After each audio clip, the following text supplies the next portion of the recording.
Nous allons parcourir une brève histoire. Les hommes des cavernes n'ont jamais vécu dans les cavernes. Ce qui nous reste d'eux, ce sont par exemple les dolmens. Un dolmen se présentait comme ceci. Comment réussissait-il à construire des bâtiments aussi lourds avec des mégalithes? On sait, on a retrouvé dans des vestiges, on sait qu'il connaissait la corde et qu'il connaissait la chèvre. Avec ceci, il savait déjà que la construction consiste à porter, supporter, ensuite couvrir et ensuite contreventer, empêcher que ça tombe une fois construit. Pour ceci, ils enterraient en partie les dalles verticales. Disposant de cordes, on pense qu'ils bâtissaient une rampe. Ensuite, cette rampe avait une inclinaison inverse et à l'aide évidemment de nombreuses cordes et de nombreux humains, on tirait la dalle. Ensuite, cette dalle glissait vers la cavité qui était prévue, s'appuyait sur cette partie en face pour ne pas qu'elle aille de l'autre côté, et arrivé là, on la bloquait et le premier mur était construit. De la même façon, de l'autre côté, on avait bâti un mur. Il nous restait ensuite à couvrir, on poursuivait la rampe, et là, on prenait la dalle de couverture, on la hissait, et ici, effectivement, pour dépasser, il fallait la chèvre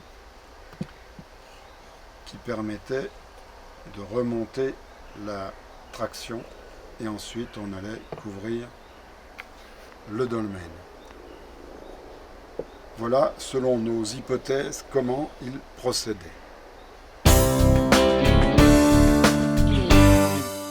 Passons maintenant chez les Égyptiens, 1 ou 2 millénaires avant Jésus-Christ, construction de temples. Ces temples ne sont pas accessibles à la population générale. Ils sont entourés de grands murs que je n'ai pas construits ici. Nous nous intéresserons à l'intérieur.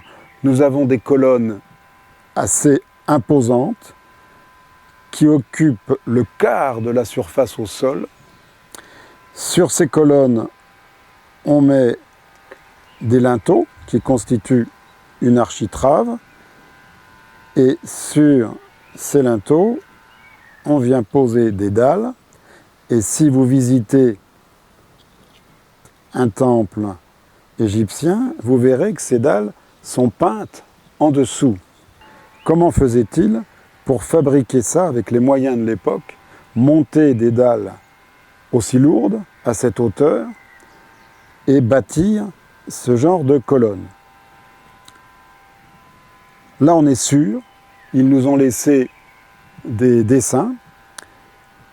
On sait qu'ils utilisaient des rampes inclinées. Grâce à ces rampes inclinées, ils pouvaient tirer des éléments de colonne, ensuite les disposer. Ces éléments de colonne n'étaient façonnés que sur 2 faces. Ils les mettaient en place, etc., etc. Ensuite, quand ils avaient terminé cet étage, ils continuaient la rampe, ils poursuivaient la montée des colonnes. Ensuite, ils posaient les architraves, posaient les dalles, qui étaient alors nues, et il faut donc imaginer le temple complètement rempli de briques qui étaient des briques de terre crues, faciles à fabriquer le long du Nil. Et ces briques qui remplissent le temple vont servir d'échafaudage. Ils vont pouvoir monter sur ces briques, décorer le dessous des dalles et progressivement, ici, en descendant, ils vont sculpter les colonnes, progressivement, continuer de descendre, sculpter jusqu'en bas les colonnes. Voilà pour la construction d'un temple égyptien. Maintenant, un temple grec. Chez les Grecs, le temple aura aussi des colonnes, mais les colonnes seront à l'extérieur. Les murs donc à l'intérieur. Et dans cet espace ne rentre toujours pas la population. Seuls les prêtres et les chefs vont pouvoir y rentrer. Les prêtres pour aller chercher les augures auprès des dieux. Eux sont en communication possible avec les dieux. Les différents éléments, vous les voyez. Ce qui va nous intéresser, ce sera la façon de couvrir. Pour ceci, nous retirons les éléments de devant, sachant que ici, nous avons encore des linteaux qui constituent une architrave. Là-dessus, on bâtissait un mur en briques. Sur ce mur en briques maçonnées, on venait plaquer des plaques de marbre qui, elles, étaient sculptées. Maintenant, intéressons-nous à la manière de couvrir. On allait dans la forêt chercher les plus gros des arbres et on fabriquait des poutres énormes. Sur cette poutre, en son centre, on plaçait cet élément sur lequel on venait disposer ceci qui formait une pente sur laquelle on pouvait poser des chevrons et des plaques de pierre ou de marbre qui constituaient le toit. Donc ce qu'on va retenir ici, c'est la charpente posée.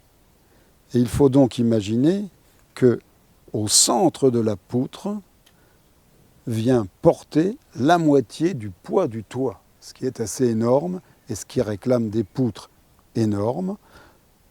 On sait d'après des dessins qu'il faisait comme ça, mais il n'en reste plus aucune.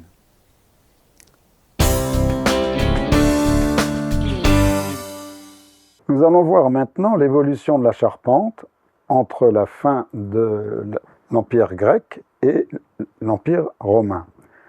Les Grecs, nous avons vu, allaient chercher dans la forêt des arbres énormes, taillaient des poutres de taille conséquente, mettaient ceci, et avec une charpente uniquement posée, on arrivait à couvrir et évacuer l'eau sur les côtés.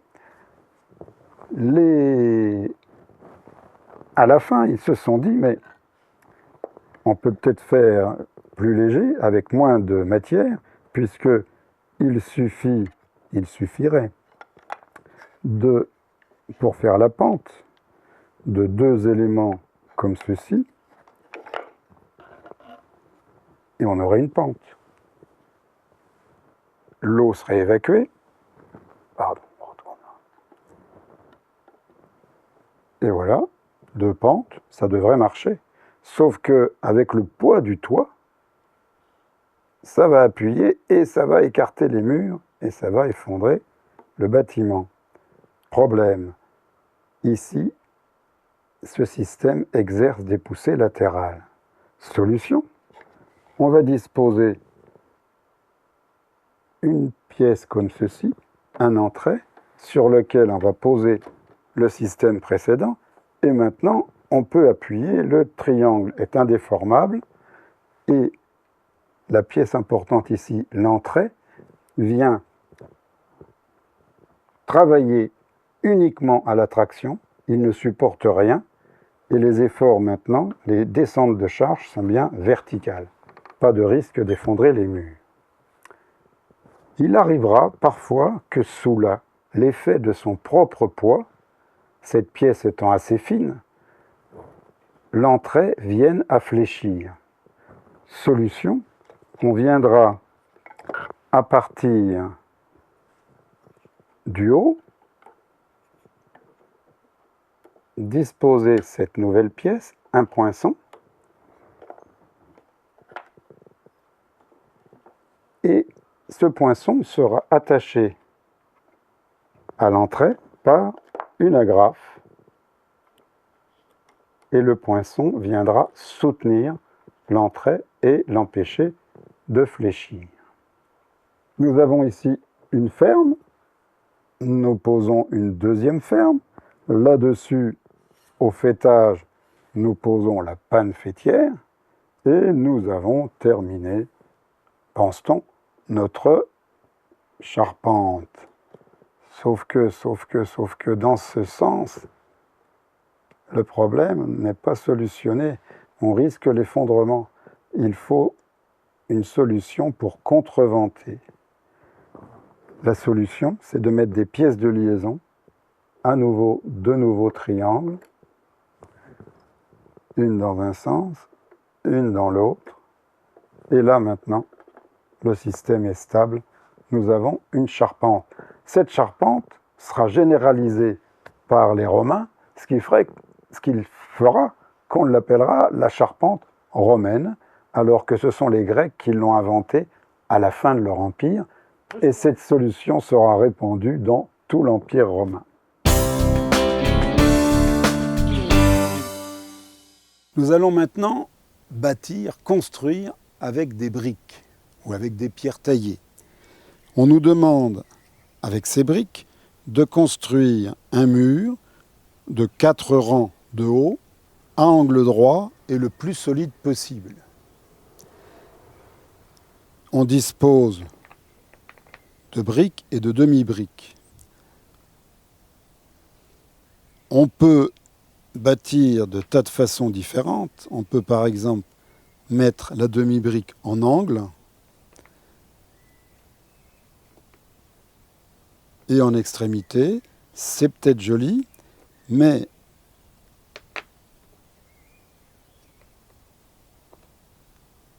arrivé en haut, ce mur aura peut-être 4 rangs de haut, sera peut-être en équerre, mais ne sera pas le plus solide possible, il sera le plus facile possible à détruire.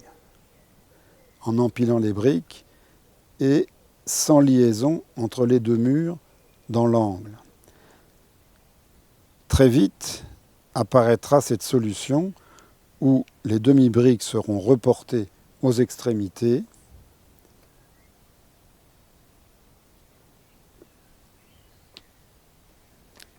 et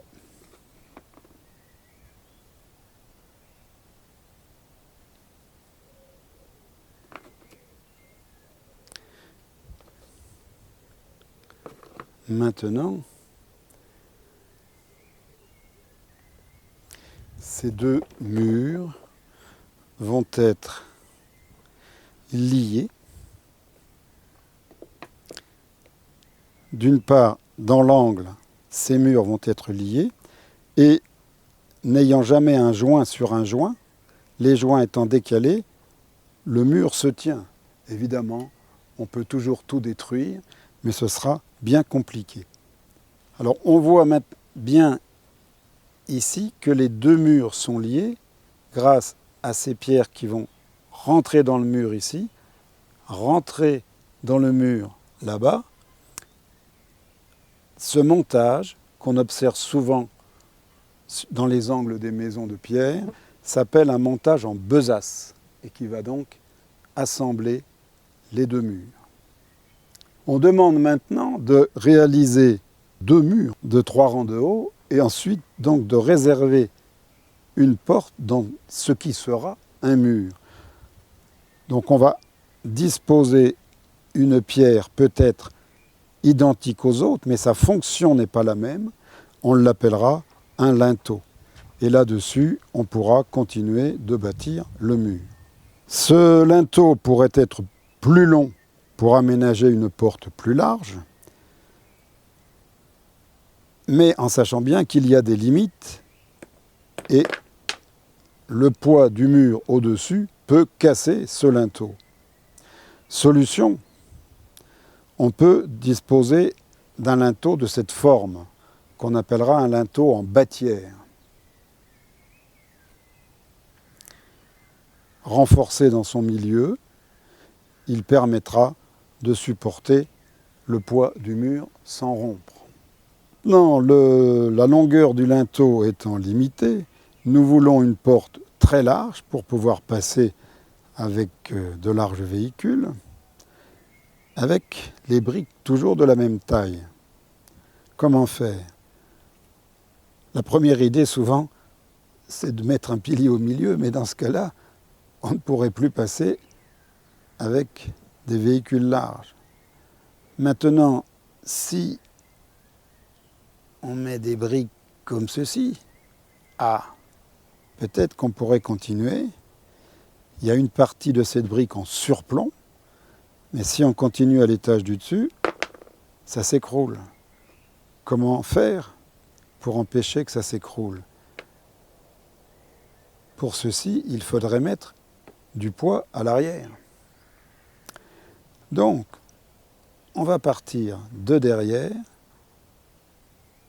charger l'arrière de la brique, et là, on pourra aller dans le vide et continuer le surplomb. Pour aller à l'étage du dessus, il faudra encore partir de plus loin.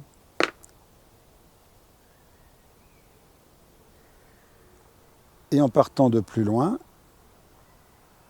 là, on garantit la stabilité, c'est assez chargé à l'arrière. Cette technique s'appelle la technique de l'encorbellement. Et lorsque dans un mur, on a une pierre qui ressort, on pourra parler d'un corbeau. Corbeau, encorbellement.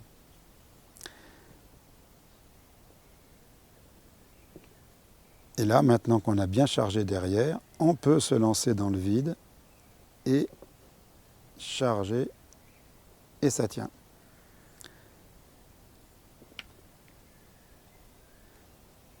Et voilà, nous venons d'utiliser la technique de l'encorbellement.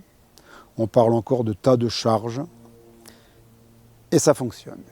Nous avons vu que pour bâtir avec la technique de l'encorbellement, on devait anticiper et charger derrière, avant de se lancer dans le vide, de mettre des pierres dont une partie serait en surplomb.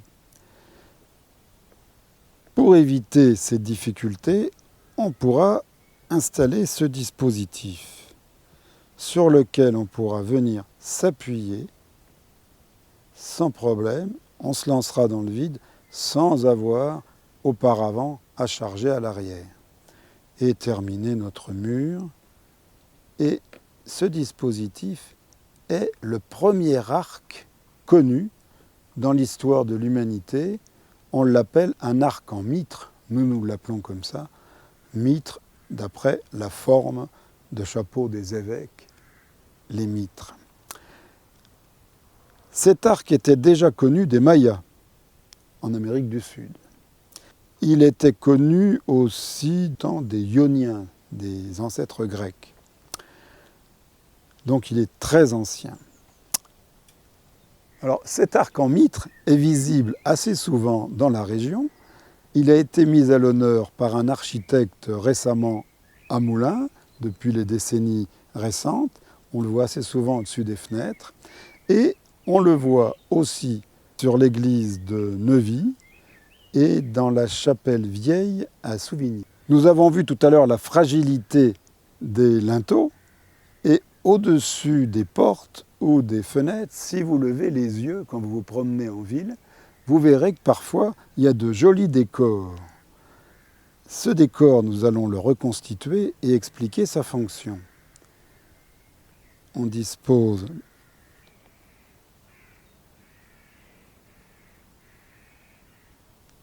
et nous avons maintenant un arc au-dessus du linteau.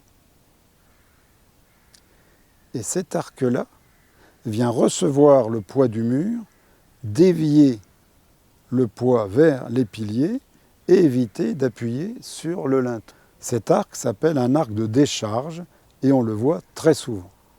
Nous prolongeons un petit peu, nous pouvons courber davantage l'arc, on peut même arriver à un demi-cercle et nous retrouvons ici un petit peu la forme de ce qu'on trouve à l'entrée de certaines églises où on a un arc, qu'on appellera un archivolte, qui vient protéger la pierre qui sera en dessous et protéger le linteau qui ne porte presque plus rien. Et dans cette pierre ici, en dessous, qui pourra être plus tendre, on pourra sculpter des figures religieuses. Et nous avons donc le tympan qui apparaît dans beaucoup d'églises.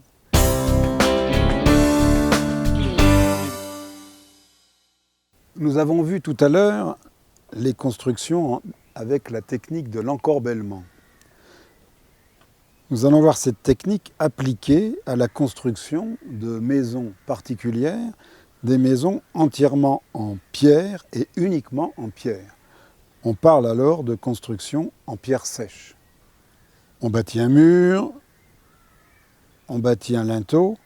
Là-dessus, on vient disposer des pierres qui débordent avec un surplomb sur l'extérieur pour repousser l'eau de la base des murs.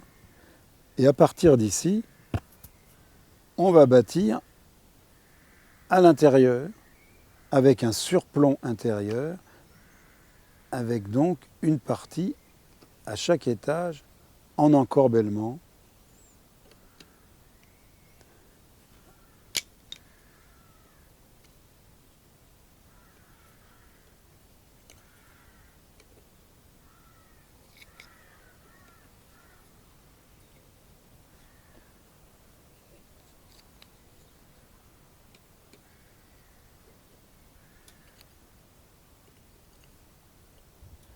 Évidemment, on s'arrange toujours pour ne jamais être joint sur joint, sinon tout s'écroule.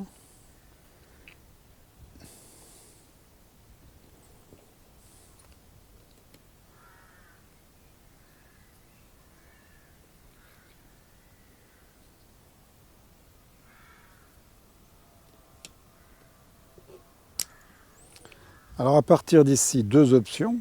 Soit on peut laisser un trou qui servira de cheminée si on a à faire du feu à l'intérieur, ou alors à boucher définitivement. Voici une maison en pierre sèche qu'on trouve dans des tas de régions, qui ont été bâties encore dans les siècles assez récemment, comme maison de vigne assez souvent, appelée en Provence Borie, ou de l'autre côté, dans le sud-est, Capitelle, ou encore d'autres noms un peu partout dans toute la France et ailleurs.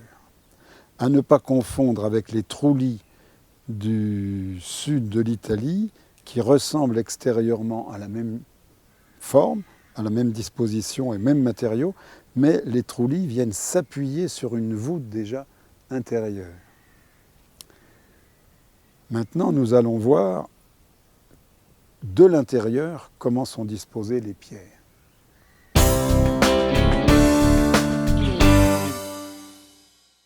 Nous avons vu tout à l'heure l'arc au-dessus d'un linteau pour le protéger. Maintenant, nous allons étudier la voûte. Chaque élément de la voûte est appelé un voussoir. Je la saisis par les deux premiers voussoirs, je la pose, ça tient. Maintenant, je vais essayer de dresser cet arc sur deux petits murs. Ça tient, elle est couverte à moitié. Je continue avec la deuxième partie de la voûte. Et voici la couverture effectuée. Nous allons essayer maintenant d'aller plus haut sur des murs plus hauts.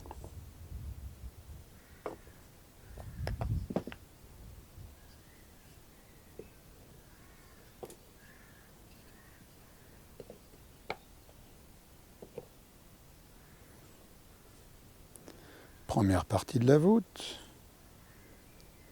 Deuxième partie de la voûte.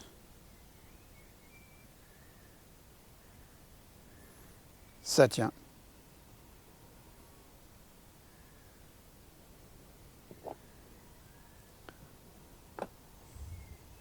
Comme le voisin fait plus haut, ou en tout cas il a fait aussi haut que nous, on va essayer de faire encore plus haut.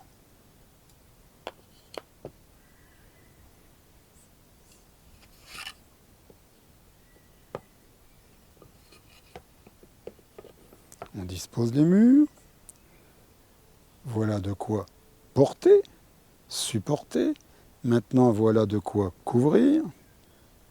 Je mets la voûte. Je continue ma voûte. Et ça ne tient pas. Non seulement ça ne tient pas, mais il semblerait que les murs s'écartent. Est-ce lié simplement à la hauteur ? Essayons maintenant avec des murs comme ceci, autrement dit de la même hauteur que tout à l'heure.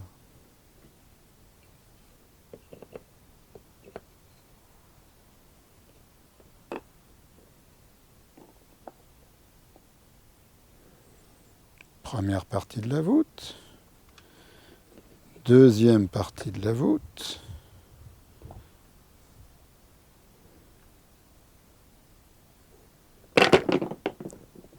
ah, il n'y aurait donc pas que la hauteur qui rentre en jeu, mais le poids. Alors, comment expliquer ça ? Nous avons vu tout à l'heure que les murs semblaient bien s'écarter. Et pourtant, quand je fais ça, ça tient, ça tombe pas. Mais si je dispose ça là-dessus,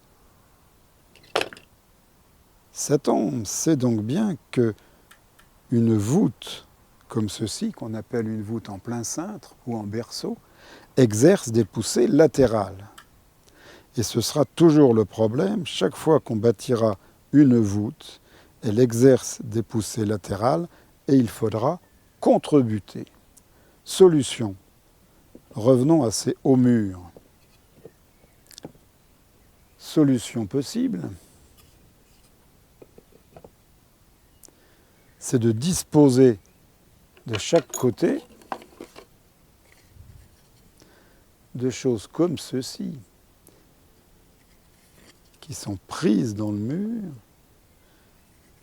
qu'on appellera des contreforts.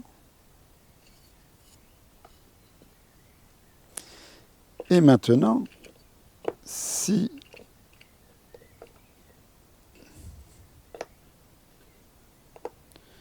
nous construisons la voûte, une partie, deux parties,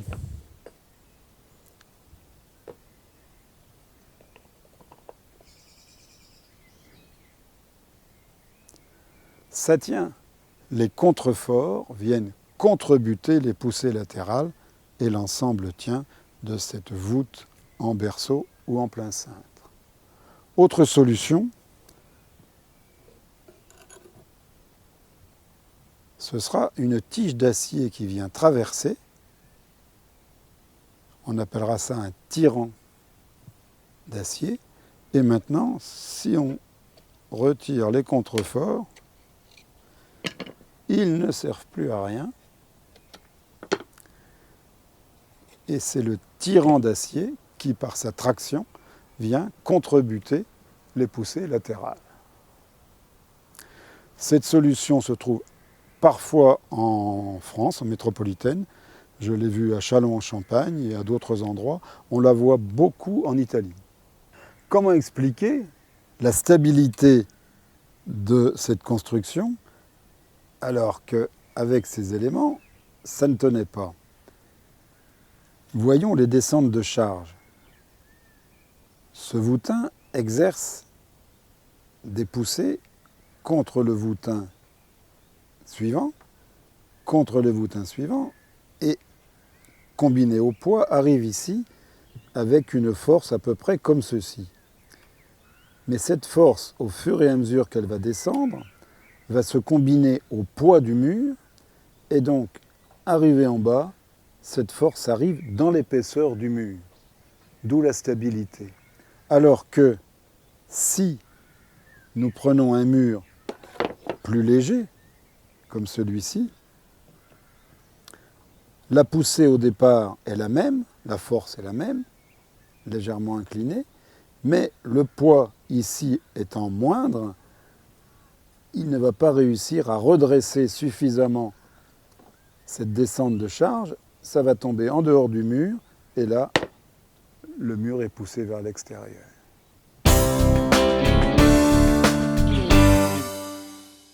Nous allons maintenant découvrir différentes formes d'arcs. Un arc en plein cintre ou en berceau, dont chaque élément s'appellera un claveau. Pour ceci, nous disposons d'un support, de 2 lève-cintres, d'un cintre sur lequel on va pouvoir bâtir la voûte en installant successivement tous les claveaux en formant l'arc.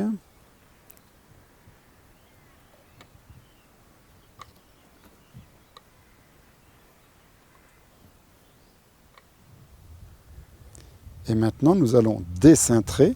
Pour ceci, nous rapprochons les lève-cintres en bas. Le cintre descend.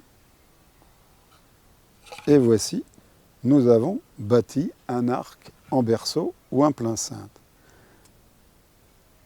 Très répandu,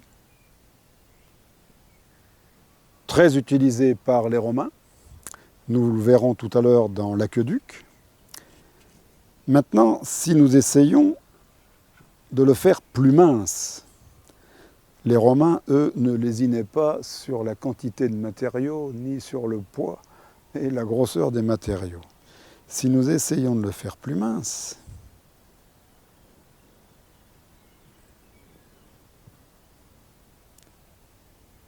là, il exerce des poussées latérales, mais le frottement ici empêche que ça s'écarte et que ça s'écroule. Reprenons la construction avec des claveaux beaucoup plus minces.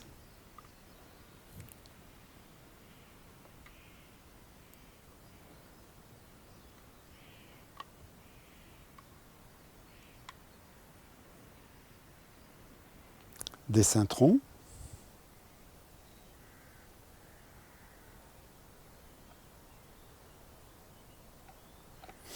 Apparemment, il y a un problème, ça ne tient pas.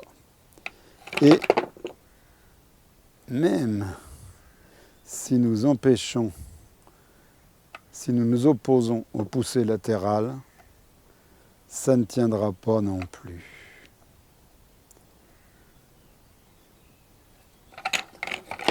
Ça s'écroule, mince. Quand la voûte est mince, elle s'écroule.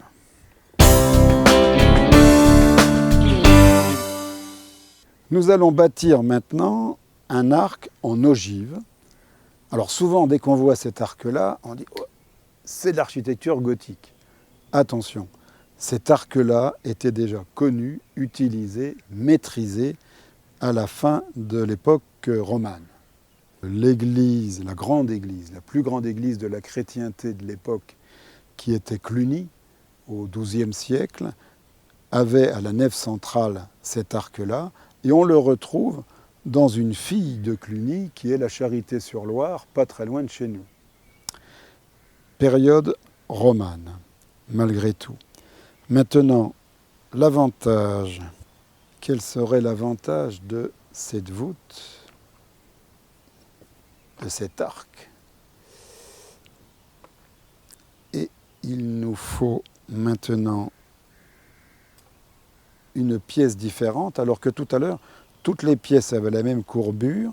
Ici, il nous faudra une clé.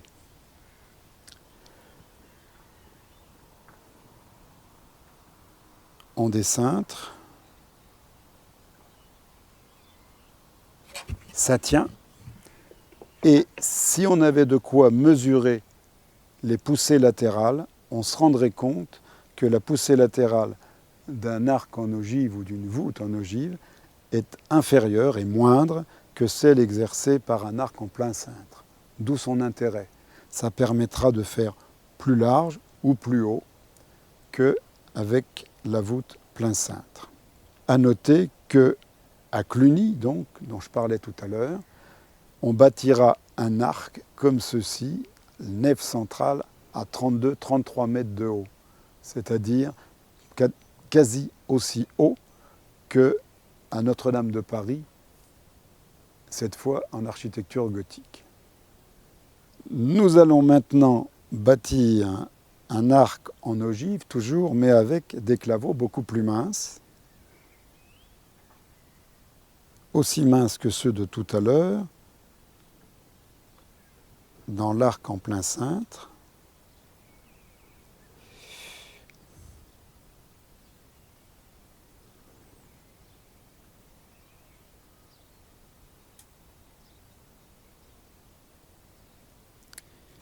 Cette fois, ça tient.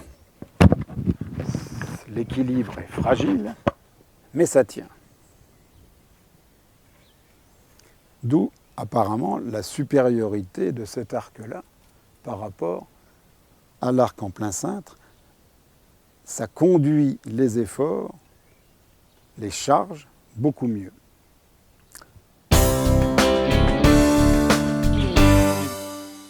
Nous allons bâtir maintenant un nouvel arc où maintenant tous les claveaux sont différents du suivant.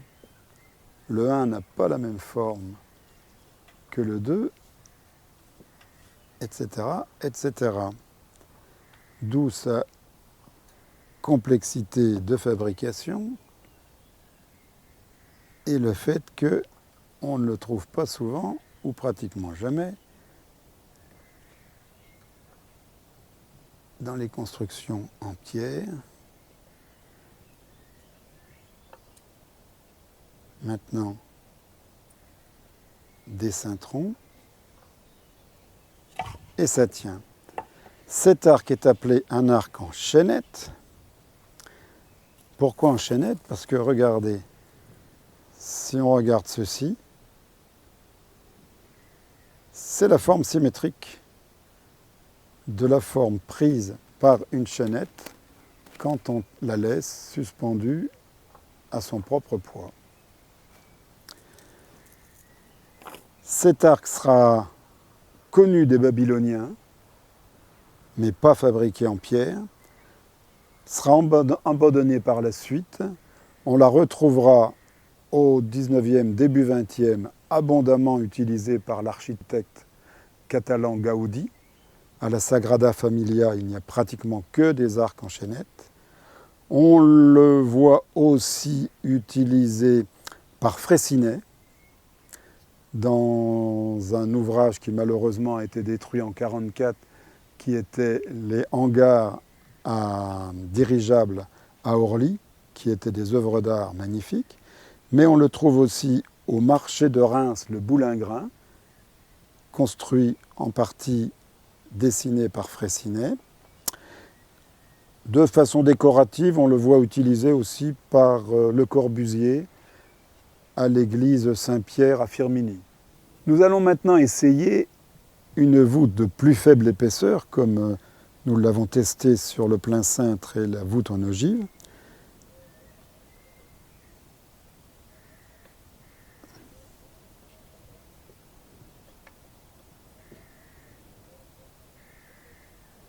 Voici des cintrons.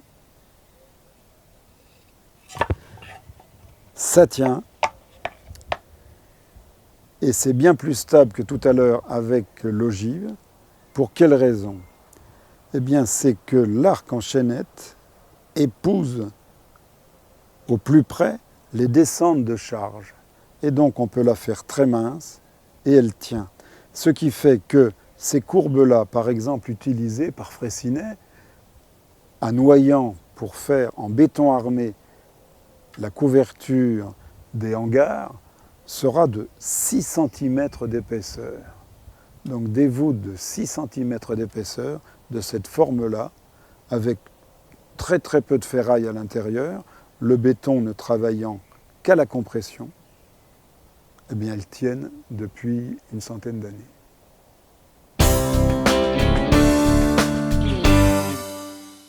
Bâtissons maintenant un arc particulier et bien connu des Moulinois, puisque c'est la voûte utilisée par Regemorte pour le pont auquel on a donné son nom. La voûte commence par un arc de petits rayons,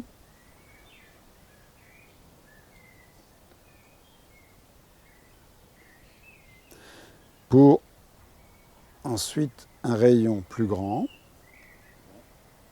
Voici maintenant des cintrons. Voilà. Nous nous rendons compte que cet arc exerce de plus fortes poussées latérales. L'avantage, c'est que pour un pont, il est surbaissé. Ça permet d'éviter d'avoir une chaussée qui monte pour franchir la rivière. Pourquoi est-ce que sur le pont Regemorte, ces arcs qu'on appelle en anse de panier tiennent?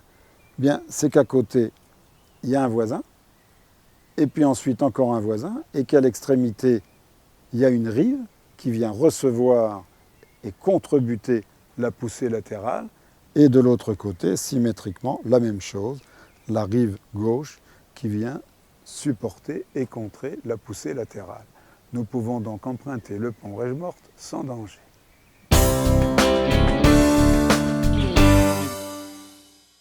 Nous allons maintenant envisager un arc en plein cintre ou en berceau, mais prolongé. On appellera ça un arc outrepassé. Donc, bâtissons au-dessus le plein cintre.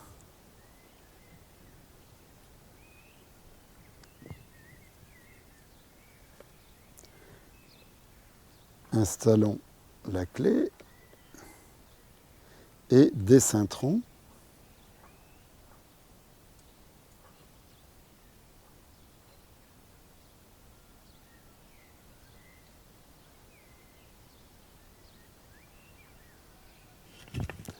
Nous avons ici un arc outrepassé qu'on associe très souvent à l'architecture musulmane. Et pourtant, ce ne sont pas eux qui l'ont inventé, mais les Wisigoths, en Septimanie, disons le sud-est actuel de la France métropolitaine et le nord de l'Espagne.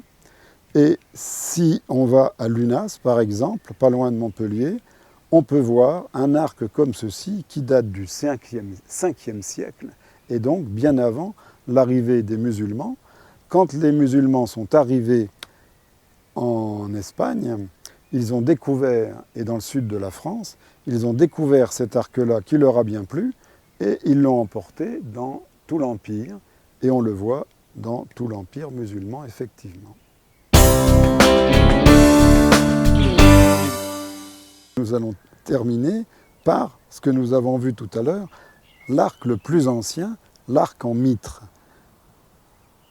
On dispose d'éléments assez longs que l'on porte comme ceci. Et si l'on décintre, cet arc en mitre tient. Et si vous avez l'occasion de voir un film sur les recherches des trésors au creux des pyramides, et que ces films sont assez fidèles à la réalité, vous verrez alors que dans les chapelles funéraires, le toit est confectionné comme ceci, donc par des dalles assez énormes, mises en arc en mitre, et sur cet arc reposait toute la masse de pierres de la pyramide au-dessus, sachant que ces pierres étaient quand même disposées avec cette forme-là, mais cet arc donc permettait de soutenir des charges énormes au cœur des pyramides.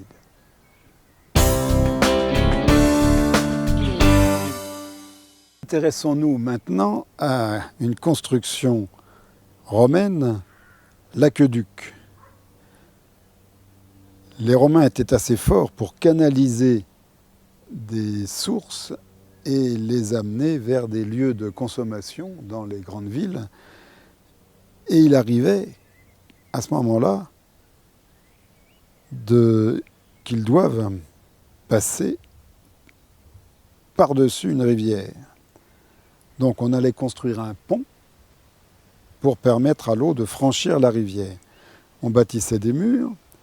Sur ces murs, on bâtissait des arcs en plein cintre. Sur ces arcs en plein cintre, on venait maçonner. Ensuite, on construisait un conduit étanche. Ils connaissaient la façon de fabriquer un ciment étanche, un mélange de ciment et de tuileaux. Et l'eau allait pouvoir circuler dans ce sens. On a donc une déclivité très faible, progressive, et avec les moyens de l'époque qui étaient quand même, pour nous, rudimentaires, mais il le maniait de façon assez précise pour avoir une pente régulière de la source jusqu'à l'arrivée. C'est ainsi qu'ils ont par exemple canalisé le Gier. Ils ont pris la rivière le Gier connue au-dessus de Saint-Chamond et ils l'ont canalisé jusqu'à Lyon, arrivé Fourvière. Et de là, distribué sur toute la ville de Lyon.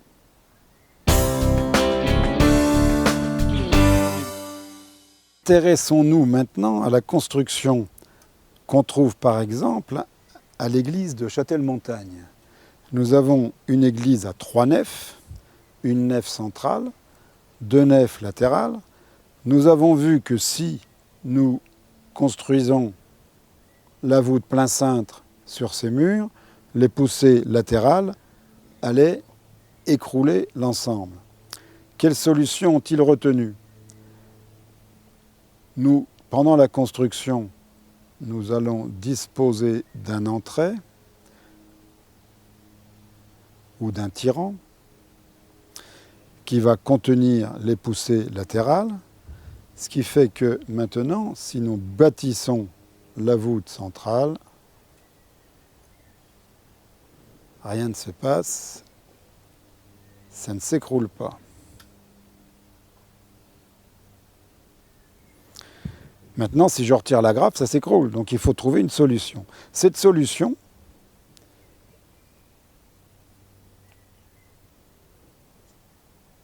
la voici. De chaque côté, ils ont bâti une voûte en demi-berceau.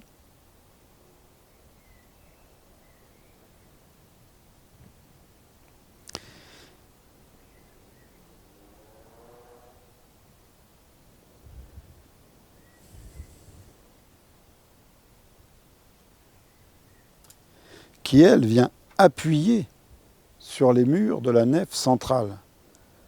Poussée latérale, demi-berceau poussé vers l'intérieur. Si on retire l'agrafe, l'équilibre est fait, l'équilibre est réalisé et cela tient. Si je retire la voûte centrale, on va vérifier que ça s'écroule bien, mais cette fois vers l'intérieur, avant que tout s'écroule n'importe comment. Donc ça prouvait bien que les demi-berceaux exerçaient une poussée vers l'intérieur. C'est un équilibre actif. On a donc poussée latérale, voûte en demi-berceau, qui s'équilibre, réalisé à Châtel-Montagne et qu'on retrouve à beaucoup d'endroits.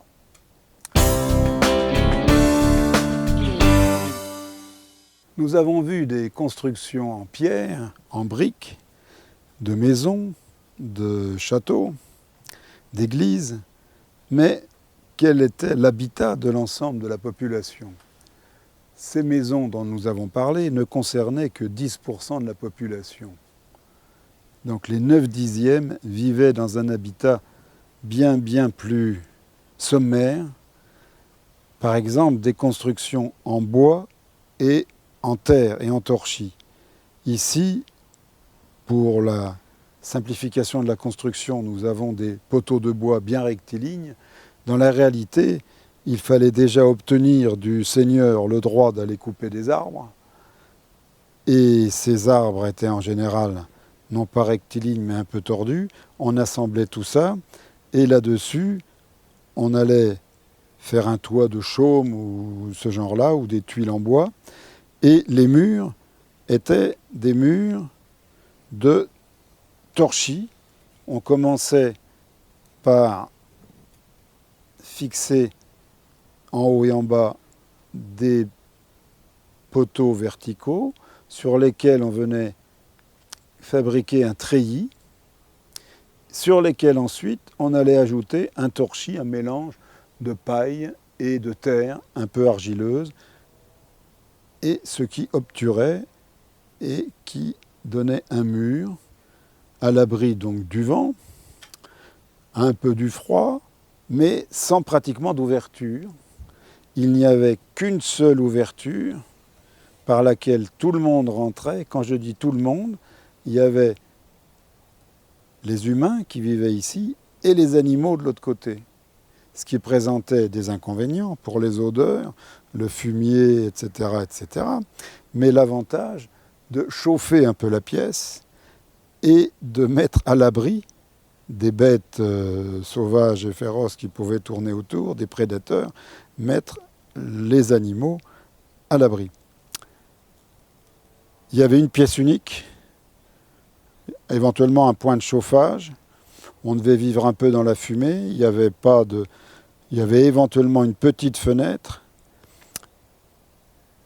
une porte par laquelle, donc j'avais dit, tout le monde rentrait. Tout le reste était des murs de terre et de torchis, donc fermés, opaques. On vivait dans le noir. On avait très peu de moyens d'éclairage. Il y avait une seule couche pour tout le monde. Ça ressemblait un peu à un lit. Et ces conditions-là ont duré très très longtemps. On a encore une lettre au temps de Louis XIV, une lettre de Vauban, montrant la vie de ses voisins dans le Morvan, où il décrit des conditions de vie épouvantables, où les gens vont en haillons, vivent dans des maisons à peu près comme ceci, et donc on est quand même au XVIe, XVIIe siècle. Donc ces maisons des pauvres, dans lesquelles on cohabite animaux et humains, couvertes éventuellement d'un toit de chaume, qu'en reste-t-il des siècles après? Eh bien, ce qu'on trouve dans les fouilles archéologiques, ça n'est que ça, c'est-à-dire les trous des poteaux qui subsistent. Et quand on a créé la zone commerciale nord, il y a eu des fouilles d'opérés et on a conclu qu'il y avait là un habitat. Pourquoi? On a trouvé des trous de poteaux qui délimitaient bien les constructions de maisons, qui sont très écologiques parce que le bois se détruit, la terre retourne à la terre. C'est pas durable au sens où ça durerait longtemps, mais c'est durable au sens où ça respecte la terre. Nous avons parlé d'un toit ou en chaume ou en tuile de bois. Voici un exemple de tuile en bois neuve, celle-ci, en châtaignier, fabriquée dans l'Allier, le tavaillon de l'Allier, donc disposée comme ceci. On recouvre toujours 2 tiers. On les met évidemment en quinconce et on a un toit étanche et des tuiles qui ont une très longue longévité. Ça peut durer 80 ans. Si vous levez les yeux, toujours, vous pouvez en apercevoir sur l'église de Bagneux et aussi à Souvigny, un mur d'un bâtiment du prieuré est protégé par des tabaillons de l'Allier.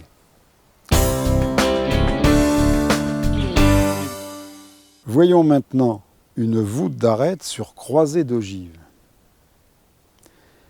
Cette voûte comporte 4 voûtins. Il nous en reste un à construire.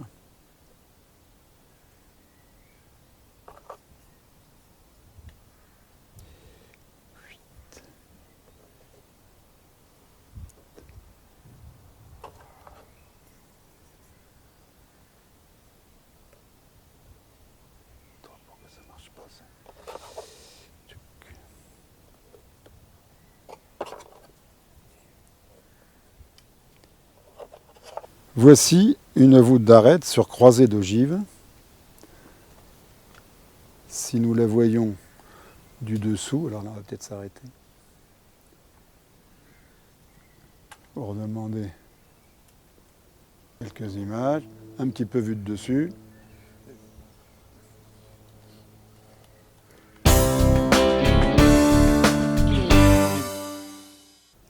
Voici maintenant un bâtiment qu'on trouve dans la Rome antique, une basilique. Contrairement à ce qu'on pourrait croire, ce bâtiment n'est pas religieux. Ce bâtiment est un bâtiment civil. Dans les grandes villes, le sénateur ou le chef de la ville pouvait réunir la population s'il avait quelque chose à leur dire, ou alors simplement un espace couvert pour le marché ou les réunions publiques. Ce bâtiment est ici constitué de 3 nefs. Sur les bords, ce que je n'ai pas fait, il y a des fenêtres pour laisser rentrer la lumière.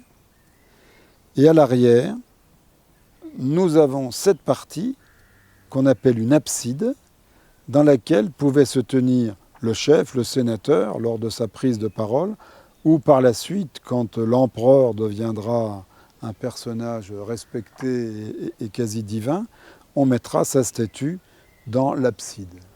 Voilà, ici évidemment cette partie était fermée.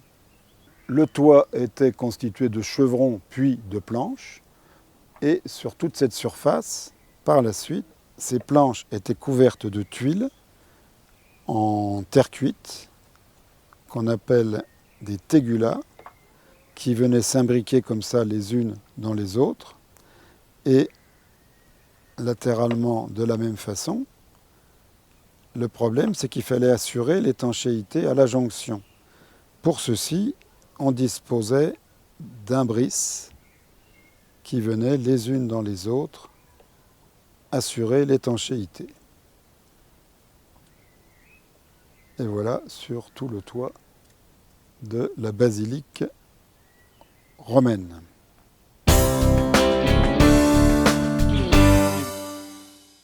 Alors, ces basiliques romaines, à l'origine bâtiments civils, sont devenus des bâtiments religieux pour la religion chrétienne, quand au VIe siècle, Ve siècle, la religion catholique est devenue autorisée et même religion officielle dans l'Empire romain.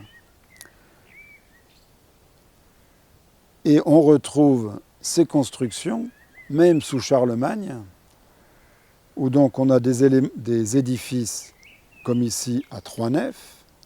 On pourra les surélever, le Romain le faisait déjà pour pouvoir rentrer de la lumière, couvrir charpente.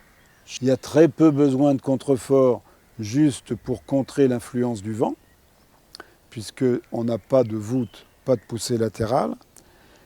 Dans le chœur, si ces églises deviennent des églises de pèlerinage, on pourra disposer d'un bâtiment assez spécial qu'on appelle un déambulatoire, qui permettent aux pèlerins de traverser tout le tour du chœur en priant ou en déposant quelques aumônes à chaque arc absidiole dans lequel on aura disposé des statues de saints avec, si possible, des reliques.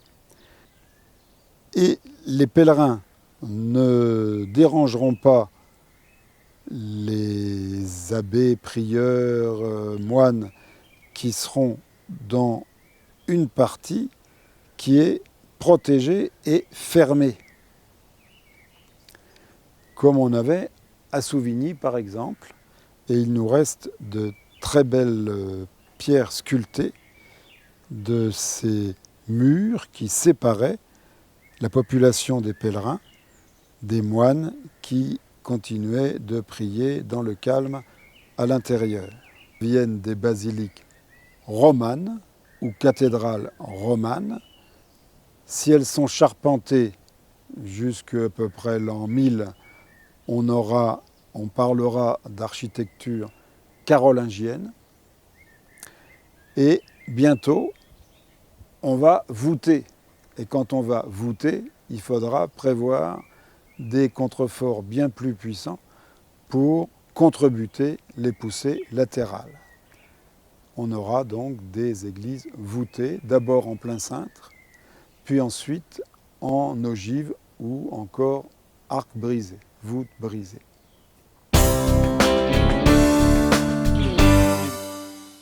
Nous allons voir maintenant le principe d'une construction à pans de bois.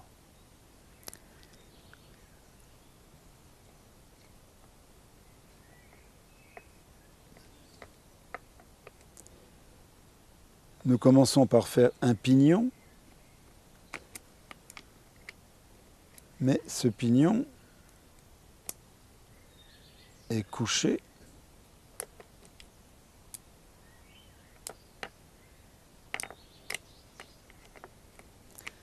Ouais. Voilà.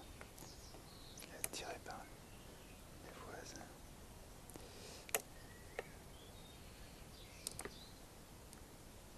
Maintenant, si nous essayons de dresser ce pignon, nous voyons qu'il n'a pas de tenue.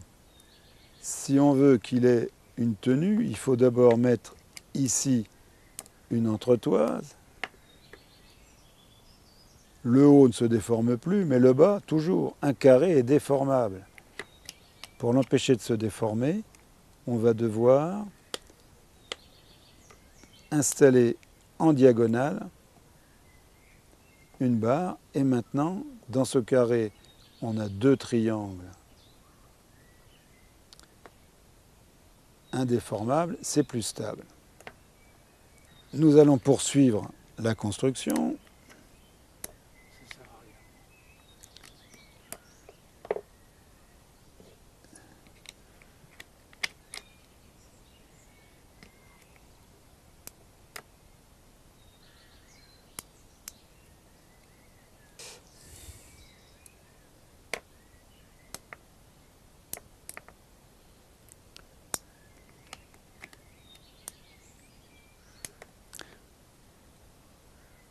Nous avons maintenant les deux pignons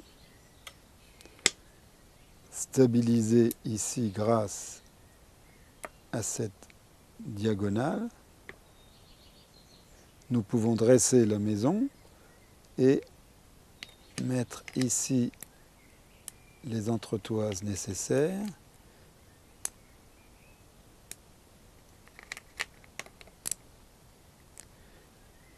Mais dans ce sens-là, c'est toujours branlant. Il faut encore mettre des diagonales.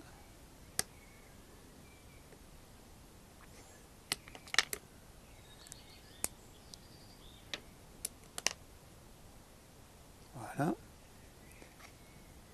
Ici, c'est déjà bien plus stable. Mais la maison peut encore tourner un peu, quoique là, pas trop.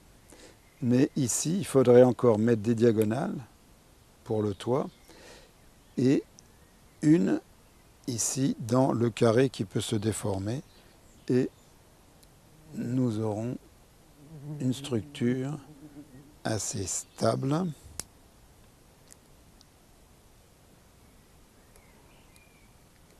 Et voilà.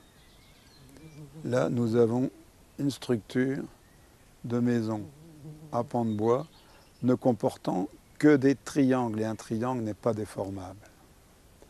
On retrouvera ces éléments en bois sur une maison à pans de bois. Donc vous verrez à chaque fois des éléments en diagonale, voire un en diagonale dans ce sens, l'autre dans l'autre, ou l'un sur l'autre. Dans ce cas-là, on a une croix qu'on appelle soit croix de Saint-André, ou si on ne veut pas faire référence à un saint, croix bonhomme.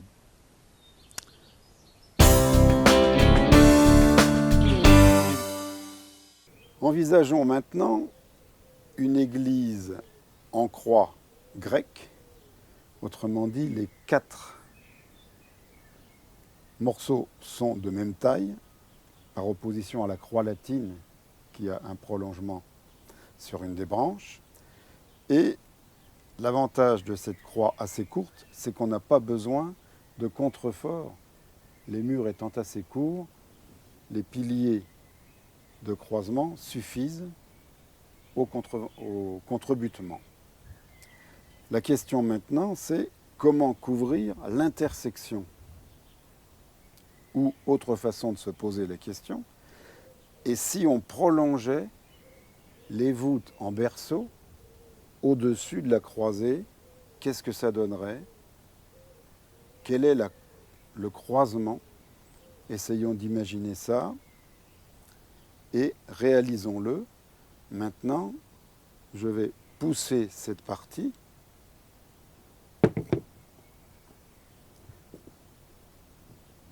La rapprocher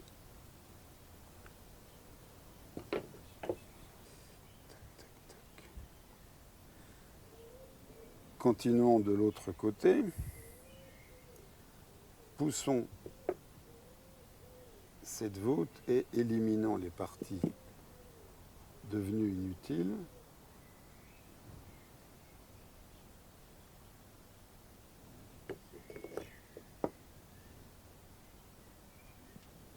Que se passe-t-il en dessous? En dessous, nous avons ceci, autrement dit, une voûte d'arête. C'est une façon de couvrir la croisée. Nous venons de faire apparaître la voûte d'arête. Nous l'étudierons dans une autre expérience. Maintenant, d'autres façons de couvrir la croisée. Une autre façon de couvrir la croisée de cette église, c'est d'abord de bâtir des arcs et sur ces arcs, à partir de ces arcs, on obtient un carré et sur ce carré,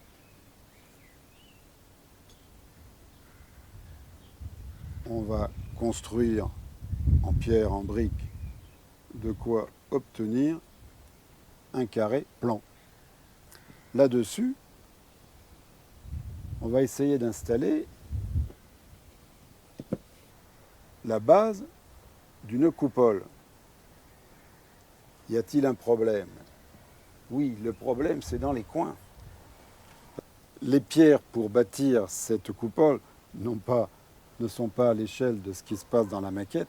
Donc nous allons avoir des petites pierres dans les angles et évidemment, ces pierres vont tomber. Donc, pour résoudre le problème, dans chaque angle, il faut prévoir quelque chose.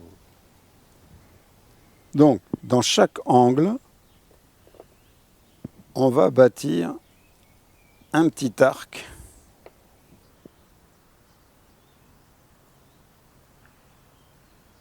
Donc, dans chaque angle, on aura un arc semblable.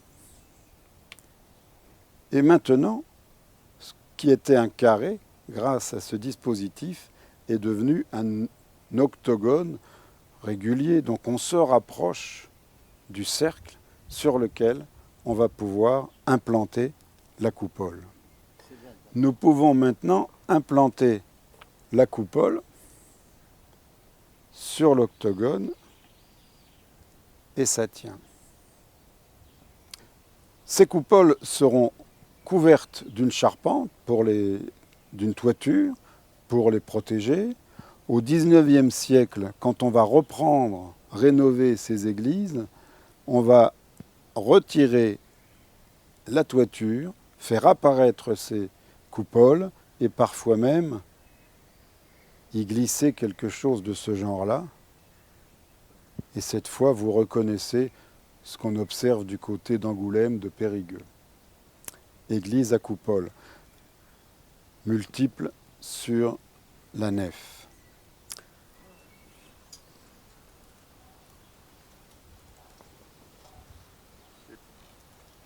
Si on filme ça du dessous. Nous venons de voir une coupole sur trompe.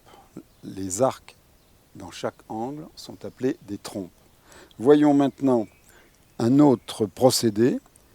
Dans chaque angle, au lieu d'avoir un arc, on va avoir un morceau de sphère, comme nous avons ici. Imaginons un ballon, vous le coupez au carré, vous le tronquez et vous obtenez 4 triangles qui sont des morceaux de sphère qu'on va appeler en géométrie des triangles sphériques. Il y en aura un dans chaque angle et là-dessus on pourra installer la coupole. Ce que nous faisons maintenant, donc les triangles sphériques sont ici, qu'on va appeler en architecture des pendentifs. Et nous aurons de la même façon ici une coupole sur pendentif. Quand vous visiterez une église, vous regarderez et vous observerez l'un des deux procédés, soit sur trompe comme tout à l'heure, soit sur pendentif comme ici. Voyons maintenant la révolution apportée par l'invention, la découverte de la voûte d'arête. Nous avons 4 voûtins comme ceci qui vont s'appuyer les uns sur les autres.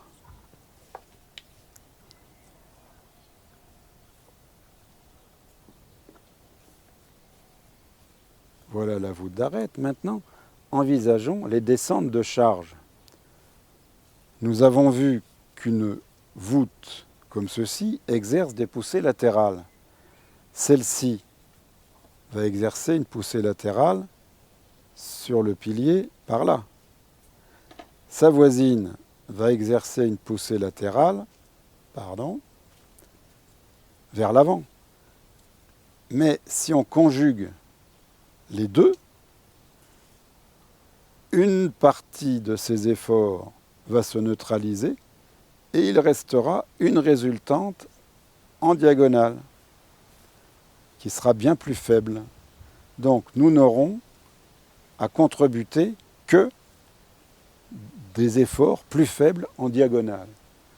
Si de l'autre côté on monte le même dispositif, un effort en diagonale, un autre en diagonale, qui s'annule en partie, il restera un petit effort transversal qu'on viendra contrebuter par un contrefort où on verra une autre solution par la suite. Voilà donc le grand apport, la grande nouveauté de la voûte d'arête. Remarquons que nous avons ici des voûtes en plein cintre, donc des demi-cercles, et à l'intersection,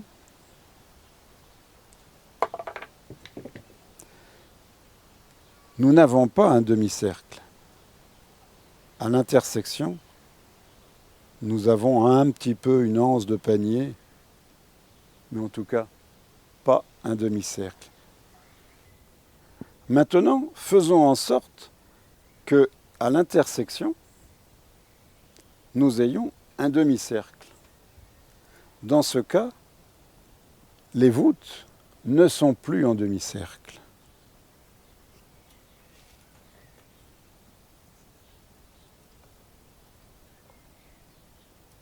Mais cette forme-là, quasi en en chaînette est très difficile à réaliser parce que chaque élément est différent du précédent et du suivant. Donc, au Moyen-Âge, on va simplifier la vie et on va mettre une voûte en ogive, qu'on a vu par ailleurs, et on aura donc une croisée de 2 voûtes en ogive qui nous donneront en intersection des demi-cercles. On pourra parler de voûtes d'arête croisées d'ogives. Ces croisées, ces voûtes d'arête, grande révolution, permettent de bâtir tout l'ensemble sur 4 piliers. Donc les murs qui seraient bâtis ici ne supportent plus rien. Donc on pourrait y faire de grandes fenêtres. On verra des fenêtres assez grandes dans la nef de Vézelay, bâtie, couverte de voûtes d'arête. Comment étaient fermées ces fenêtres, je l'ignore, mais il faut savoir qu'à l'époque romane, même avec cette invention de la voûte d'arête, on ne se permettait pas de faire de grandes ouvertures pour faire rentrer la lumière, tout simplement parce qu'on ne savait pas les fermer. On avait perdu la recette du verre, on savait faire des petits morceaux de verre, fabriquer quelques bijoux colorés, mais on ne savait plus fabriquer suffisamment de verre et du verre plat pour faire les fenêtres. Il faudra attendre le début du XIIe siècle. Alors ces ouvertures, ces fenêtres, étaient fermées comment? Par exemple, si vous allez visiter Guédelon, vous verrez que le petit châtelain qui avait fait construire le château, quand même déjà assez riche pour construire un tel château, ne pouvait pas, à l'époque, se payer du verre pour ses vitres. Il a donc mis du parchemin. Donc on prenait un parchemin huilé et on avait quelque chose de translucide, on ne voyait pas à travers, comme à travers du verre, mais ça laissait rentrer la lumière. Une autre solution, c'est de mettre une plaque très très fine en albâtre. Cette solution est visible dans le nord de l'Espagne, sur le chemin de Saint-Jacques. On voit plusieurs églises comme ceci. En France, il y a un exemple à Germigny-des-Prés.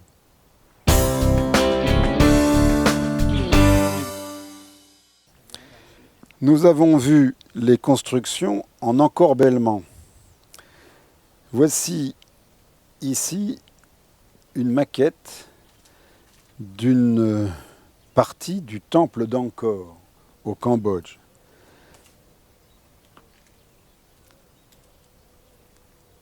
Les éléments en surplomb ici sont taillés en biais.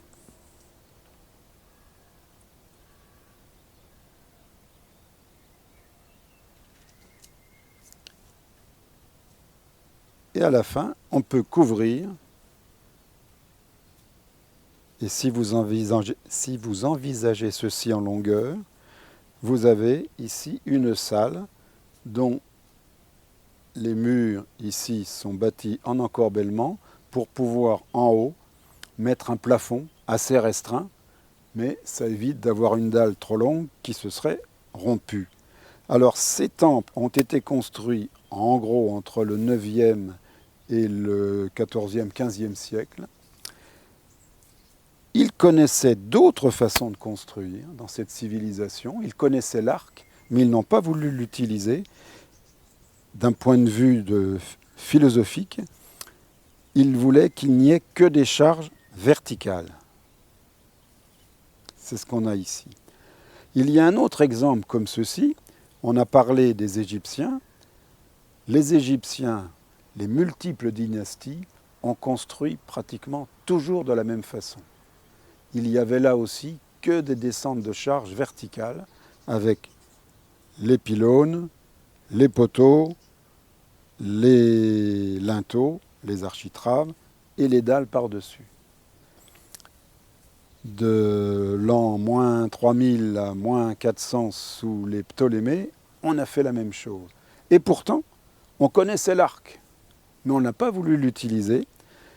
Chaque dynastie, pour montrer sa légitimité, construisait comme les grandes dynasties précédentes et n'apportait aucune amélioration, aucun progrès constructif.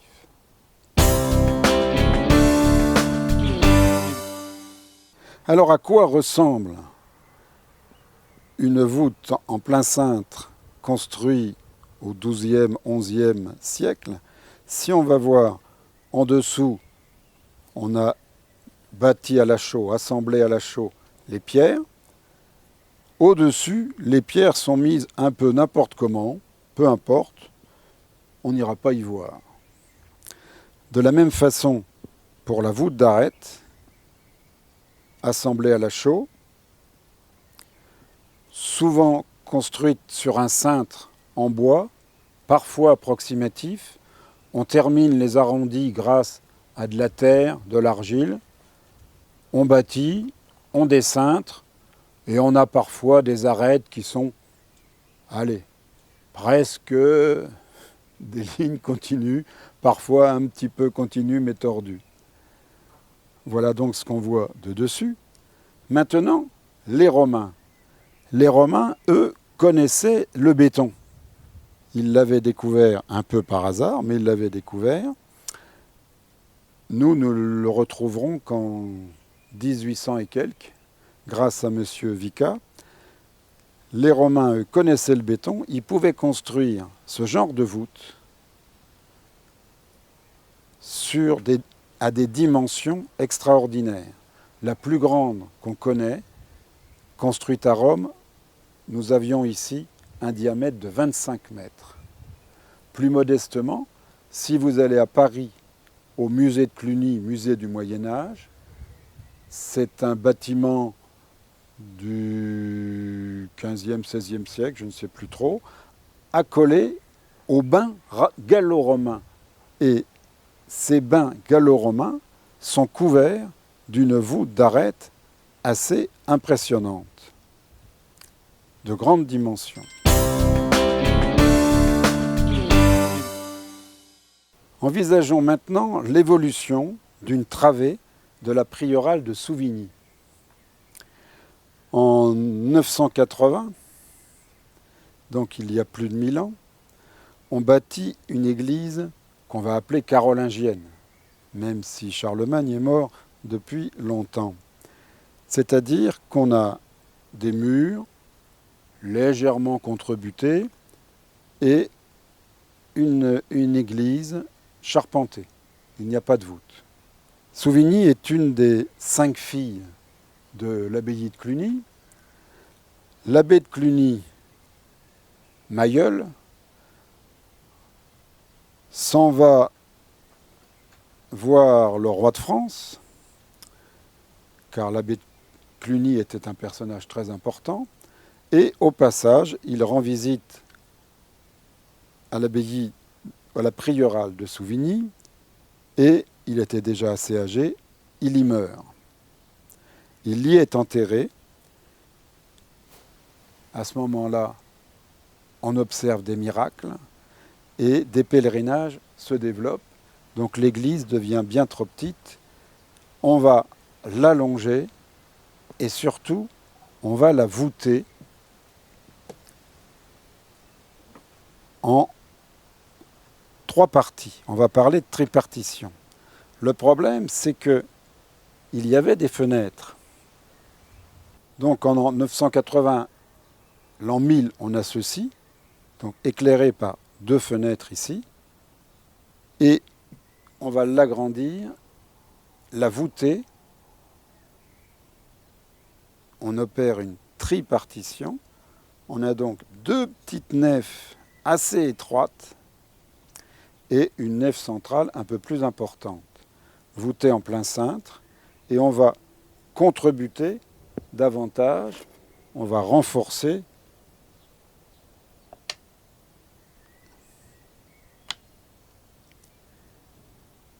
les murs ici par des contreforts. L'abbé qui succède à l'abbé Mailleul, l'abbé de Cluny, est l'abbé Odilon. qui vénère son prédécesseur, et quand il sent qu'il va mourir, il vient mourir à Souvigny. Par la suite, Odilon mort à Souvigny, des miracles ayant lieu, nous avons maintenant deux saints, Mailleul et Odilon, qui sont objets de pèlerinage très très importants. L'église est de nouveau agrandie, et cette fois, on va l'agrandir en largeur, l'agrandir en longueur. Cette église romane, en 1080, aura la taille qu'elle a aujourd'hui, la taille de la prieurale de Souvigny d'aujourd'hui. Pour ceci, on va créer des nefs latérales. On aura donc une église à 5 nefs. Mais ce mur-là gêne. Donc, ce mur, qui a donc plus de 1000 ans, on a dit, on va le percer.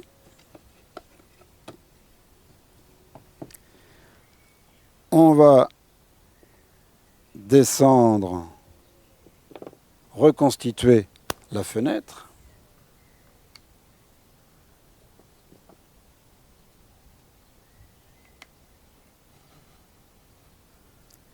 Et sur le côté, nous aurons la nef latérale qui, elle, sera voûtée en voûte d'arête et non pas en plein cintre. Tac, tac. Tac et tac. On y est. Et voici donc une travée de la prieurale de Souvigny aujourd'hui. Ce mur-là a donc plus de 1000 ans. Et si vous levez les yeux, vous verrez ce que j'ai montré ici en rouge, les restes des fenêtres, la base de la fenêtre de la première église, ensuite l'arrondi de la fenêtre de la deuxième église, et voilà l'explication de ce qui nous reste, de ce qui survit, des étapes successives de construction de la prieurale.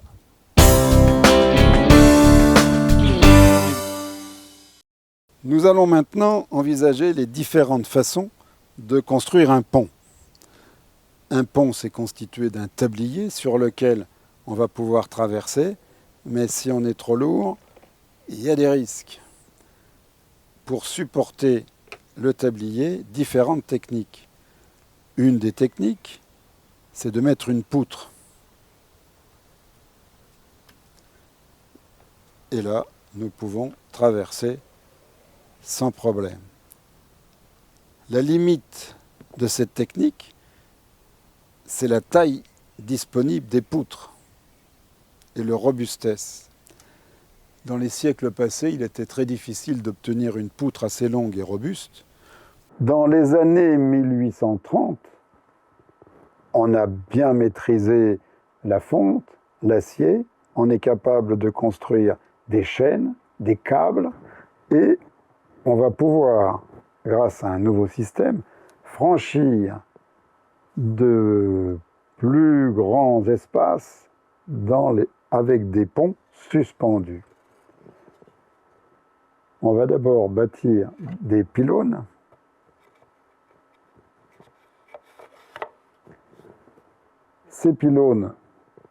À ces pylônes, on va accrocher des chaînes et des suspentes qui vont supporter le poids du tablier et des véhicules qui passent. Ça va donc tirer sur les pylônes, exercer des forces vers l'intérieur. Donc par avance, on doit déjà exercer une force opposée et voilà, aubaner les haubans, les pylônes dans l'autre direction. Maintenant, nous pouvons bâtir notre pont.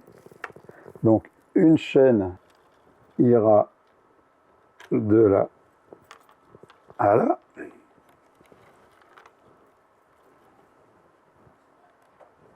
Et maintenant, sur ces suspentes, nous allons pouvoir disposer le tablier.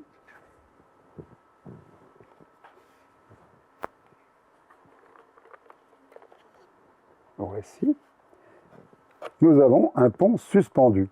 Le tablier, à cette époque, n'est pas en matériaux continus, c'est une succession de troncs d'arbres, de planches liées entre elles, donc une certaine souplesse, on va dire.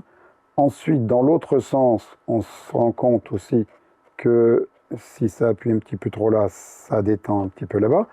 Et ce pont aura aussi le défaut de se déformer un peu latéralement sous l'effet du vent.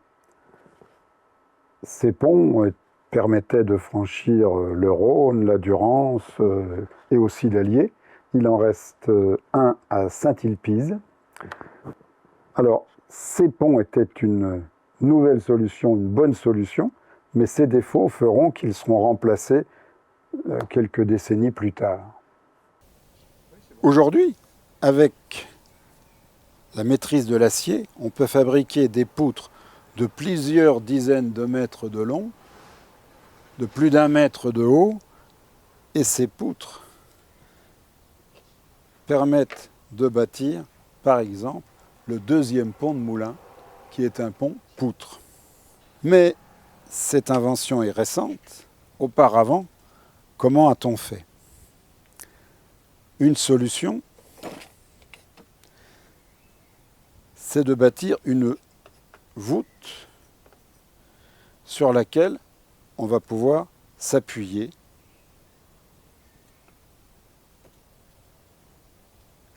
Le petit inconvénient, c'est que cette poutre occupe un petit peu le lit de la rivière et qu'elle peut se faire entraîner. Une autre technique consistera à remonter l'arc que nous avions précédemment. Ici, nous pourrons porter le tablier. Dans son milieu, il faudra le soutenir. Et maintenant, nous pouvons passer sans problème sur ce pont. On peut encore remonter cette voûte pour supporter le tablier et mettre une chaîne ici et même des chaînes encore de chaque côté. Il arrive que, curieusement, on construise ces éléments qui travaillent à la traction en béton. Et là, vous reconnaissez le pont sur la Loire à l'entrée de Decize. Bon. Nous allons maintenant porter le tablier à partir du dessus. Par différentes techniques, mais dans tous les cas par des câbles. On peut envisager ce type de pont où le tablier est soutenu par des câbles ou des chaînes qui descendent de haut banc, mais on observe que dans ce cas-là, ici, ces pylônes sont tirés vers l'intérieur. Donc, on va devoir les haubaner par l'arrière.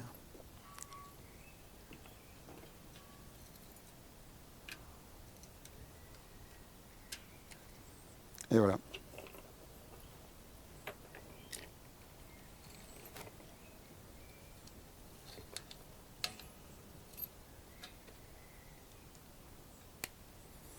Et maintenant, ce dispositif est plus résistant.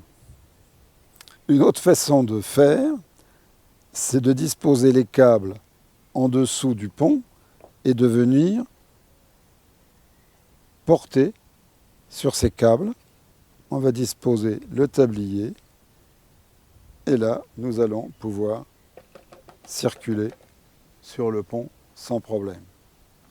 Une technique mise au point par un ingénieur qui a commencé sa carrière à Moulins, monsieur Eugène Fraissinet. Il a inventé et déposé un brevet de béton précontraint en 1928 et après la guerre, de 40-45. Il a construit des ponts sur la Marne, des ponts qui avaient été détruits lors de la guerre, par un procédé révolutionnaire. Il construisait des éléments en béton. Dans ces éléments, le béton ne devait travailler qu'à la compression.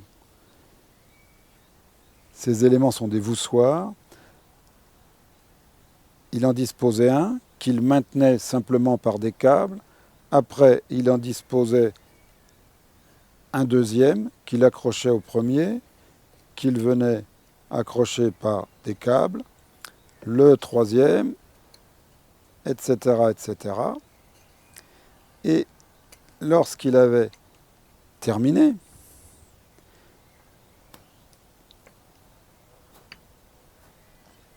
à partir de l'autre côté, il faisait la même chose.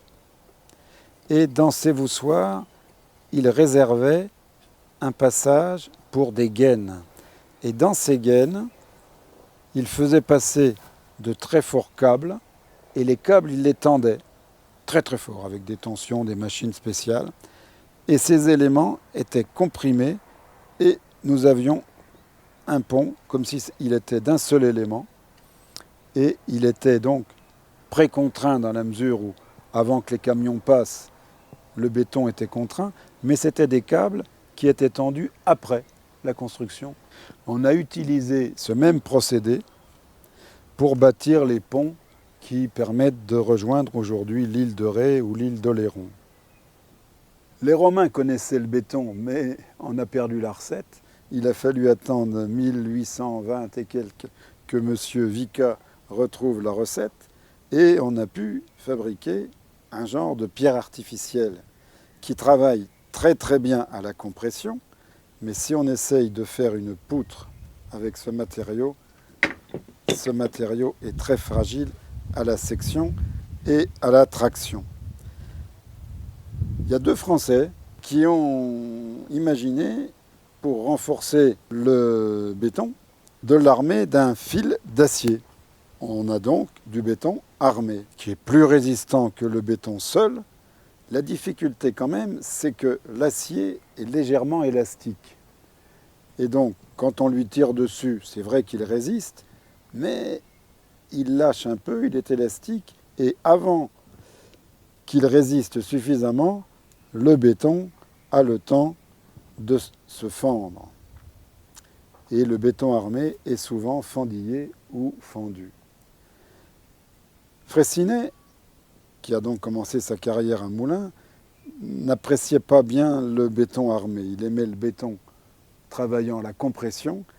Il estimait que le mariage de l'acier et du béton n'était pas un bon mariage. Son idée, c'est de tendre un fil d'acier, certes, mais de le tendre à l'intérieur de la poutre en béton.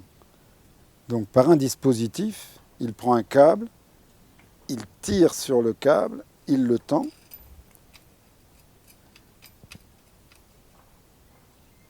Donc ce câble exerce dès le départ une force de compression sur le béton assez grande, ce qui fait que si on appuie dessus, l'acier est déjà en action pour empêcher le fendillement, empêcher l'éclatement. Cette technique est la technique du béton précontraint, initiée à Moulins vers 1906-1908, lorsqu'il a fabriqué une voûte très élancée, très longue et d'une très faible portée, 50 mètres de long, 2 mètres de flèche. Et cette poutre, qui existe toujours, qui est inscrite au monument historique, simplement en béton, faiblement armé, mais le béton ne travaillera qu'à la compression. Si on pose ce genre de pont directement sur le sol ou même sur des fondations, les fortes poussées latérales vont pousser et écarter les fondations. Or, Fraissinet voulait prendre des mesures très très précises sur les déformations du béton qu'il devinait lors de son durcissement. Pour avoir des mesures très précises, Il va donc décider de relier les deux fondations, mais pour les relier, il ne va pas prendre du béton armé dont on a vu qu'il pouvait se détendre.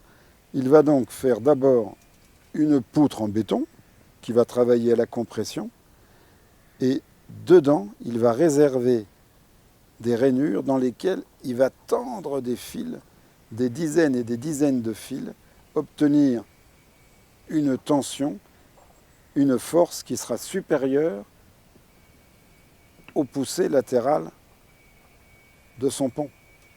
Et ainsi, ces mesures seront très précises, il obtiendra ce qu'il veut, et par la suite, il y aura la guerre, et ensuite il aura le temps de réfléchir à ce procédé, cet alliage de l'acier et du béton d'une nouvelle manière, qui en 1928 deviendra le béton précontraint.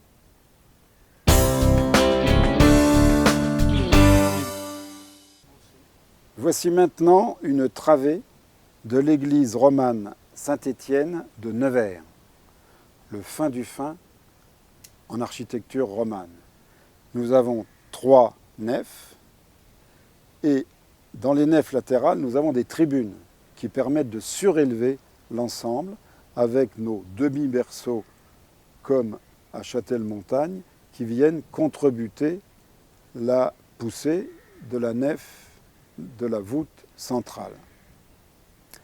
Nous avons porté le cintre sur ce genre de dispositif qui remplace les sacs de sable, qui était une technique donc pour porter les cintres. Les cintres étaient posés sur des sacs de sable.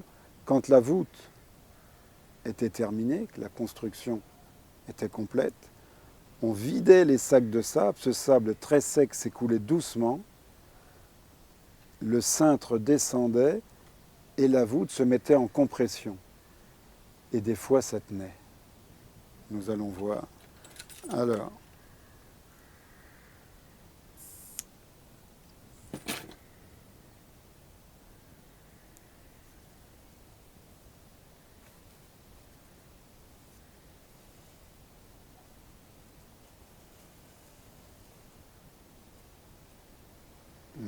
ça ne va pas tenir.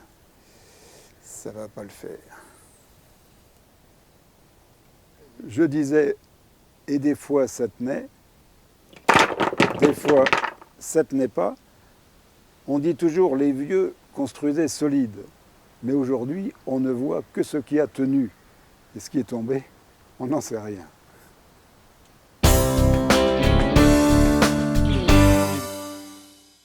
À Firminy, pas très loin de Saint-Étienne, en 1965, Le Corbusier a pu faire construire une maison de la culture, un stade, une piscine, une unité d'habitation, puis une église qui sera construite après sa mort. Voici ici un morceau de l'unité d'habitation. Ça se présente un peu comme un paquebot qui se promènerait en ville, bâti sur pilotis. Ici, on voit la délimitation des habitations, des différents niveaux. Mais ici, on remarque qu'il n'y a d'accès aux appartements qu'ici et là, tous les 3 niveaux. À l'opposé, nous avons ici les cages d'ascenseur. Il faut imaginer qu'il y a beaucoup plus d'étages, je crois qu'il y en a 13. En longueur, vous multipliez par 3 ou 4. Ces éléments, donc tous les 3 niveaux, Le Corbusier l'appelle rue. Nous avons donc des rues qui sont des couloirs assez larges qui desservent les appartements. L'ascenseur ne s'arrête donc que tous les 3 niveaux.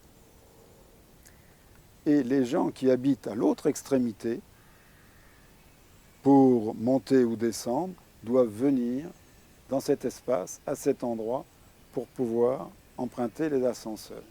Sa motivation, à Le Corbusier, c'est que tout le monde, dans cet immeuble, puisse se connaître. Et donc il provoque la rencontre pour provoquer la rencontre, ben, une seule zone où on peut prendre les ascenseurs et tout le monde doit les prendre ici. Si vous habitez à 50 mètres de là, ben, vous prendrez la rue assez longuement. Au sommet de cet immeuble, au dernier niveau, il y a toute une surface, une terrasse. On retrouve les principes chers à Le Corbusier, construction sur pilotis, sur les documents, on pourrait dire sur les prospectus. On nous vend l'unité d'habitation de cette façon comme un casier à bouteilles dans lequel on viendrait engager les appartements, ce qui était assez cher à Le Corbusier, qui voulait créer des machines à habiter, donc des choses qui seraient assez peu onéreuses à construire, faites en série. Et de l'autre côté, nous avons en symétrique l'autre élément. Si je les retire, nous aurions donc deux éléments comme ceci, avec au milieu la rue centrale et l'accès aux deux appartements, donc de chaque côté. Quand vous visiterez l'unité d'habitation, on vous fera toujours visiter ce type d'appartement par lequel on rentre dans la salle à manger. On ne vous fera pas rentrer dans l'autre, dans lequel on rentre au niveau de la chambre des parents. Et pour accéder à l'espace des chambres d'enfants et de la salle à manger, on est obligé de descendre l'escalier. Celui-là, on l'ignore et on nous fait visiter l'autre. Ensuite, ces appartements sont traversants. Ils voulaient qu'on ait accès au soleil, accès à la lumière. C'est un vœu très louable. Et étant traversant, le matin, on a la lumière d'un côté, le soir de l'autre. Maintenant, voyons voir le versant à l'usage.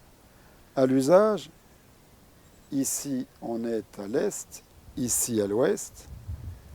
Le soleil, l'hiver, ne se lèvera qu'ici, donc on aura un peu de lumière, mais le soleil ne rentre pas dans les maisons, à l'opposé non plus. Quand le soleil rentrera-t-il dans la maison? C'est en été, quand le soleil est très très chaud, qu'on n'a pas trop envie de le voir, on a plutôt envie de s'en cacher. Et là, les rayons du soleil viendront bien dans l'appartement. Mais à un moment où on n'a peut-être pas trop envie de les avoir. Et le soir, de la même façon, dans la chambre des enfants, le soleil rentrera bien longuement. Autre inconvénient aussi, construction sur pilotis. On nous disait que dans cet espace était gagné et que les enfants pouvaient y jouer. Mais imaginez que si par grand vent, le grand vent s'engouffre en dessous, et s'il n'y a pas de vent, qu'une surface est chauffée et l'autre plus froide, il y aura un vent qui se créera de l'espace froid à l'espace chaud, ce qui fait qu'en dessous, on est souvent dans les courants d'air. Inconvénient. Autre inconvénient, on a parlé du toit terrasse. Mais même en 1965, les toits terrasses étaient très difficiles à réaliser et tous les toits terrasses de toutes les maisons construites par Le Corbusier, même celui de ses parents, tous les toits fuyaient. Et quand sa mère s'en plaignait, lui écrivait « Mon cher fils, j'ai encore des fuites. Comment tu te plaindre? Ta maison a été dessinée par l'architecte le plus célèbre du monde. » Bon, avec ça, et la Villa Savoie qu'on voit partout. Une des réalisations de Le Corbusier pour une famille, la famille Savoie qui était assez riche, n'a pratiquement jamais été occupée. Parce que, précisément, le toit fuyait. Alors sur le toit terrasse, il y avait des plantes, mais quand on arrosait les plantes, on savait en dessous qu'on venait d'arroser les plantes. C'est un petit peu gênant. Dans cet appartement, donc très long et relativement étroit, nous avons ici la chambre des parents, en dessous la salle à manger, dans le coin là, le coin cuisine, qui est très très fonctionnel, dessinée par Charlotte Perriand et où la femme a à sa main tous les éléments nécessaires dans les placards en dessous pour cuisiner. Le seul inconvénient, c'est que les arts ménagers vont évoluer très rapidement et qu'on n'aura pas la place pour mettre même un réfrigérateur et encore moins un lave-vaisselle. On disposait d'une glacière et il y avait une distribution de glaçons, de glace, en pain de glace, par les rues. Et chaque appartement disposait, près de sa porte, d'un petit passage à 2 portes, de part et d'autre, où le livreur pouvait déposer le pain de glace en absence des locataires, des habitants, et les habitants ensuite le récupéraient de l'autre côté. Cette idée, il l'avait trouvée, et cette idée assez générale, il avait trouvé ça dans une chartreuse en Italie, chartreuse d'Emma, et Le Corbusier, qui était plutôt d'ascendance protestante, par Payotte, était assez ascétique, on va dire. Et il prônait un peu une vie assez sobre, même s'il a, par obligation, construit pas mal de maisons pour les riches, il a aussi construit des éléments pour des habitations beaucoup plus modestes. Mais il fallait trouver les clients. Donc nous avons ici, nous avons dit la chambre des parents, et là, en surplomb, nous n'avons rien.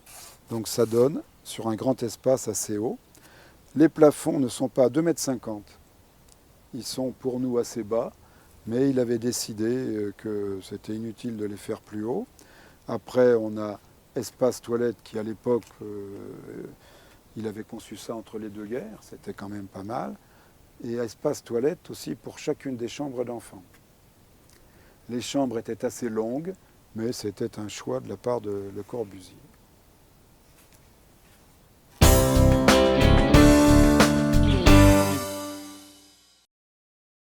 Voici la structure d'une église gothique.